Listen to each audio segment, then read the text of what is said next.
नमस्कार, मी अशोक नामदेव डुकरे, जिल्हा पुणे, तालुका जुन्नर, पारगाव तर्फे आहे.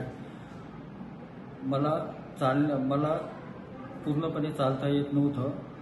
त्याच्यामुळे मी डॉक्टर भालेराव सरांकडे, डॉक्टर विठ्ठलराव विखे पाटील रुग्णालयामध्ये आले. भालेराव सरांनी तपासल्यानंतर त्यांनी दोन्ही बॉल तुमचे खराब झाले आहेत, ते बदली करावं लागते.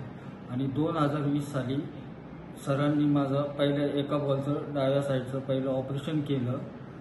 नंतर कोविड आल्यानंतर दुसऱ्या ऑपरेशनला दुसरं बॉल बदली करण्यासाठी 2022 कोविड गेल्यानंतर ते ऑपरेट केलं. आणि त्याच्यामुळे मला एवढं म्हणजे पूर्वी जो तकलीफ होती जवळजवळ 90 ते 95% माझा टोटल आजार संपला. म्हणजे मी नॉर्मल पहिलं जसं जीवन जगत होतो त्या पद्धतीने मी सध्या पण ते हे करतो.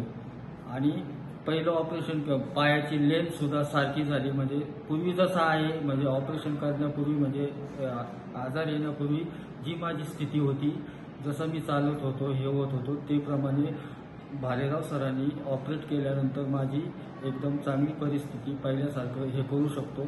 मी पूर्णपणे भालेराव सरांचं मनपूर्वक अभिनंदन करतो.